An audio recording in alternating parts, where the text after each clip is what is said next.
Welcome back students. Today we are going to start a new chapter, that is permutation and combination. This is a chapter 7 in your book. So let's start. Today we are going to just discuss about its definition and introduction. So students, सबसे पहले हम combination के बारे में पढ़ते हैं. combination का आपको अच्छे से इसके definition पता लग जाएगी तो आपको actual में permutation के बारे में भी थोड़ी knowledge हो जाएगी, क्योंकि आपको actual में कॉम्बिनेशन को नहीं पढ़ना है, ना ही परमुटेशन को पढ़ना है, इन दोनों के डिफरेंसेस को भी साथ में आपने पढ़ना है. ठीक है, तो कॉम्बिनेशन क्या है? अ ग्रुप और अ सिलेक्शन, यानी कि जो कॉम्बिनेशन क्या आपके पास ग्रुप है और सिलेक्शन है, which can be formed by taking some और all of numbers of object irrespective of the order of arrangement is called combination. So इसमें क्या कहा गया है कॉम्बिनेशन में? कॉम्बिनेशन मीन्स क्या होता है कि जब आपके पास नंबर ऑफ ऑब्जेक्ट्स हों, ठीक है, और आप उसमें से कुछ सिलेक्ट करते हैं, ठीक है, और जो सिलेक्ट करने के बाद जो आपके पास रिज़ल्ट आता है, हम उसको क्या कहते हैं? कॉम्बिनेशन कहते हैं.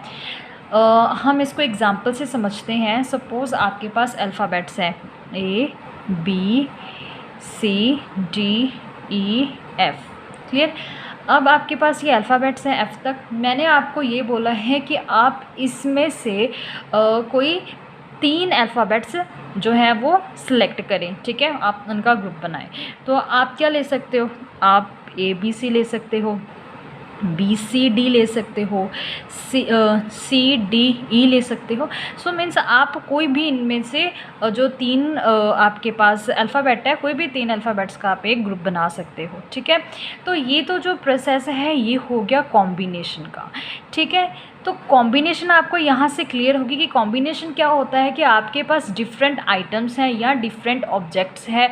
ठीक है, तो यहाँ पे मैं ABCDEF को एक तरह से ऑब्जेक्ट्स लेके चल रही हूँ. ठीक है, आपने क्या करना है? इन डिफरेंट ऑब्जेक्ट्स में से सिलेक्शंस करनी है. ठीक है, सिलेक्शन, जैसे यहाँ पे मैंने सिलेक्शन की, ये मेरे पास फर्स्ट सिलेक्शन आई. ठीक है, सिलेक्शन 1 ABC.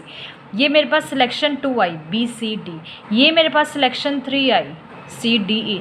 तो इन सब को कंबाइनली मैं क्या बोलूँगी? ये मेरे पास क्या है? कॉम्बिनेशंस हैं. क्लियर है? इसको भी वैसे हम कॉम्बिनेशन ही कहेंगे, लेकिन इन सब को, ये जो सारा हमारे पास ग्रुप आया है, हम इसको भी क्या कहते हैं? कॉम्बिनेशंस कहते हैं. ये जस्ट सिंगुलर और प्लूरल में डिफरेंस है. ठीक है, तो कॉम्बिनेशन क्लियर हो गया आपको. अगर मैं यहाँ पे एक वर्ड डाल दूँ, ठीक है, मैं ये बोल दूँ कि आपने इसकी जो अरेंजमेंट करनी है, ठीक है, किसी पर्टिकुलर ऑर्डर में करनी है. मींस यहाँ पे ABC लिखा है, BAC भी हो सकता था, CAB भी हो सकता था, लेकिन हमने यहाँ पे इनका जो सिलेक्शन का ऑर्डर है उसके ऊपर फोकस नहीं किया. ठीक है, यहाँ पे भी हमने लिखा था irrespective of their order of arrangements. Means आपने अरेंजमेंट्स का ऑर्डर नहीं चेक करना है. लाइक मेरे को एक सपोज़ मेरे को एक टेबल चाहिए और एक चेयर चाहिए. मैं आपको ये बोल दूँ कि बेटा एक टेबल और चेयर ले आओ, या फिर मैं ये बोलूँ कि चेयर और टेबल ले आओ, तो इसमें तो कोई डिफरेंस नहीं हुआ है ना. लेकिन अगर मैं ये बोलूँ कि किसी के 12 मार्क्स आए हैं या किसी दूसरे स्टूडेंट के 21 मार्क्स आए हैं, अब यहाँ पे 1 और 2 ये दोनों ही यूज़ हुए हैं, लेकिन यहाँ पे इन दोनों चीज़ों में डिफरेंस तो बहुत आ रहा है.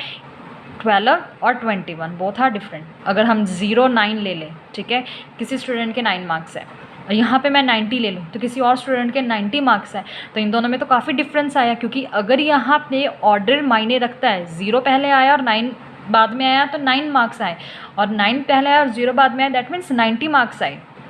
ठीक है, अगर आपके पास जो सिलेक्शन है उसमें ऑर्डर का भी इम्पोर्टेंस है, तो वो कॉम्बिनेशन किस में कन्वर्ट हो जाती है?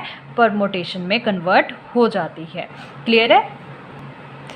अब हम परमुटेशन की भी डेफिनेशन देख लेते हैं. परमुटेशन की डेफिनेशन क्या है? The different arrangement. देखो यहाँ पे वर्ड क्या यूज़ हुआ है? अरेंजमेंट.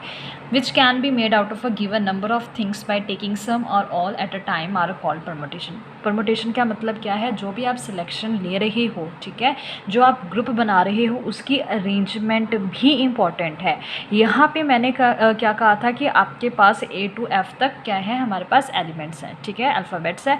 हमने यहाँ से क्या करनी है? सिलेक्शन करनी है. तो जस्ट आपने, अगर मैंने आपको बोला है कि 3 अल्फ़ाबेट्स एट अ टाइम लो, तो आपने ये मेरे को सिलेक्शन बना के दे दी. अगर सेम मैं परमुटेशन के केस में कहूँ, या फिर मैं आपको ये बोल दूँ कि बेटा उनकी अरेंजमेंट भी आपने देनी है, तो आप क्या कहोगे कि मैम अगर मैं ABC लेता हूँ तो मेरे पास इसके फर्दर कौन कौन से बन रहे हैं। देखो आप ABC ले सकते हो, ठीक है, BCA ले सकते हो, ACB ले सकते हो। मीन्स अगर आप यहाँ पे ABC ले रहे हो तो आप उसको BCA भी तो ले ही सकते हो, ACB भी तो ले ही सकते हो, ठीक है, BAC भी ले सकते हो। मीन्स अगर आप यहाँ पे ऑर्डर को भी इम्पोर्टेंस दे रही हो तो वो किस में चेंज हो जाता है, परमुटेशन में, ठीक है। मीन्स परमुटेशन के केस में क्या होता है आपके पास, परमुटेशन के केस में आपके पास जो सिलेक्शन है उसका ऑर्डर भी मैटर करता है। यहाँ पे आपके पास जो ऑर्डर है that will be matter, order matter करेगा, लेकिन कॉम्बिनेशन के केस में जो है वो ऑर्डर मैटर नहीं करता, ठीक है। तो आपके जितने भी क्वेश्चंस हैं वो या तो परमुटेशन या कॉम्बिनेशन या इन दोनों की हेल्प से निकलेंगे, ठीक है। लेकिन हमारे पास एक और मेथड होता है that is a fundamental principles of counting. तो मोस्ट ऑफ द क्वेश्चन जो है वैसे बेसिकली आपके उससे भी निकल सकते हैं, लेकिन जो बहुत हाई लेवल के क्वेश्चन होते हैं वो परमुटेशन और कॉम्बिनेशन से हम करते हैं। अदरवाइज जितने सिंपल क्वेश्चन हैं वो सारे क्वेश्चन हम फंडामेंटल प्रिंसिपल ऑफ काउंटिंग से कर सकते हैं, ठीक है। सो परमुटेशन और कॉम्बिनेशन के बाद आपके पास जो इंपॉर्टेंट थ्योरम आती है इस चैप्टर में that is a fundamental principle of counting, और जो आपकी एक्सरसाइज फर्स्ट है 7.1 वो फंडामेंटल प्रिंसिपल ऑफ काउंटिंग के ऊपर ही बेस्ड है, ठीक है। तो फंडामेंटल प्रिंसिपल ऑफ काउंटिंग है वो, उसके अंडर हमारे पास दो टर्म्स आती हैं। First is addition principle and second one is multiplication principle, ठीक है। तो एडिशन प्रिंसिपल क्या होती है और मल्टीप्लिकेशन प्रिंसिपल क्या होते हैं, हम ये टर्म्स अच्छे से पहले देखते हैं इनकी डेफिनेशन क्या है। Addition principle is if an event can occur in m different ways and a second event in and different ways है। अब इसमें क्या कहा गया है कि जो फर्स्ट इवेंट है वो कितने वेज से अकर हो सकता है, एम डिफरेंट वेज से। मतलब कि आपके पास कोई इवेंट है, फर्स्ट इवेंट है, दो इवेंट है आपके पास, ठीक है। जो फर्स्ट इवेंट है उसको रिप्रेजेंट करने के आपके पास एम डिफरेंट वेज है, ठीक है। और सेकेंड इवेंट है उसको रिप्रेजेंट करने के आपके पास एन डिफरेंट वेज है। Then either of the two events can occur in m + n ways provided only one event can occur at a time. So इसमें ये कहा गया है कि अगर आपके पास दो इवेंट्स हैं और फर्स्ट इवेंट जो है वो m वे से अकर हो सकता है और सेकंड इवेंट है वो n वे से जो है वो अकर हो सकता है, तो एडिशन प्रिंसिपल के अकॉर्डिंग अगर आप either of the two events can occur, means आपके पास दोनों इवेंट्स में से कोई एक इवेंट अकर होने की जो पॉसिबिलिटी है वो क्या बनती है m + n वेज से, ठीक है। और साथ में उन्होंने ये भी मेंशन किया है कि provided only one event can occur at a time, means कि उन दोनों में से जो आपके पास दोनों इवेंट है, लाइक इवेंट आपके पास फर्स्ट है इवेंट ए हम ले लेते हैं सपोज, और दूसरा इवेंट है जो सेकंड इवेंट है वो इवेंट बी है, तो उनमें से कोई एक इवेंट ही एट अ टाइम अकर होगा, ठीक है। तो ये एडिशन प्रिंसिपल है। हम इसके एक एग्जांपल लेकर करेंगे तो आपको ये जो चीज़ है वो डेफिनेशन है वो अच्छे से क्लियर हो जाएगी, ठीक है। अभी मैं जस्ट आपको डेफिनेशन बता रही हूँ। नेक्स्ट है हमारे पास multiplication principal.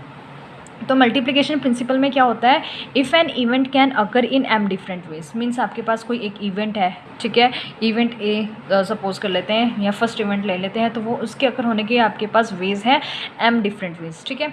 If corresponding to each way occurring this event there are n different ways. अब उन्होंने बोला है कि अगर n इवेंट के आपके पास अकर होने के कितने वेज थे, m वेज थे, और हर एक वे के लिए, ठीक है, कॉरेस्पॉन्डिंग टू ईच वे, उन्होंने ये मेंशन किया कि corresponding to each way occurring this event there are n different ways. तो आपके पास इसके लिए भी n डिफरेंट वेज है, इसके लिए भी n डिफरेंट वेज है, ठीक है। तो मल्टीप्लिकेशन प्रिंसिपल क्या कहती है, मल्टीप्लिकेशन प्रिंसिपल ये कहती है कि हमारे पास दोनों इवेंट्स के साइमल्टेनियसली अकर होने के कितने इवेंट्स होंगे, m क्रॉस n इवेंट्स होंगे, ठीक है। जैसे मैं सिंपल से एक एग्जांपल ले लेती हूँ। आपकी क्लास में टोटल 10 बॉयज़ हैं और 5 गर्ल्स हैं, ठीक है। हमने क्या करनी है, सिलेक्शन करनी है।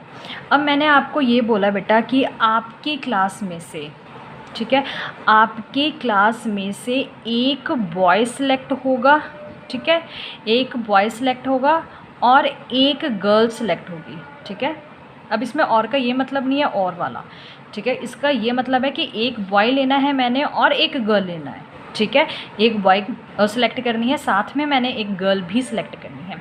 तो एक बॉय को सिलेक्ट करने के मेरे पास कितने डिफरेंट वेज़ हैं। मैं 10 बॉयज़ है तो मतलब मैं 10 में से कोई भी बॉय सिलेक्ट कर सकती हूँ, क्लियर। और गर्ल्स कितनी है मेरे पास, गर्ल मेरे पास क्या कितनी है, 5 हैं, ठीक है। तो मैं क्या कर सकती हूँ, मतलब कि यहाँ से अगर मैं एक बॉय सेलेक्ट करती हूँ तो उसके कॉरस्पॉन्डिंगली मैं यहाँ पे कितने गर्ल्स सेलेक्ट कर सकती हूँ। मेरे पास 5 डिफरेंट वेज़ है, सिलेक्ट मैंने एक ही गर्ल करनी है, लेकिन मेरे पास डिफरेंट कितने वेज़ हैं, 5 डिफरेंट वेज़ है, ठीक है। तो दोनों ही सिलेक्ट करनी है, दैट मीन्स 10 × 5, दैट मीन्स मेरे पास टोटल 50 वेज़ हैं अगर मैं एक बॉय और एक गर्ल सेलेक्ट करना चाहूँ, ठीक है। तो ये क्या आती है, ये मल्टीप्लिकेशन प्रिंसिपल है, ठीक है। और केस क्या है आपके पास, एंड का, एंड केस मतलब आप क्या करोगे यहाँ पे, ये कौन सा केस है हमारे पास, एंड का, और एंड के केस में हम क्या कर रहे हैं, मल्टीप्लाई, ठीक है। एक और एग्जांपल ले लेती हूँ, सेम हमारे पास क्या है, 10 बॉयज़ और 5 गर्ल है।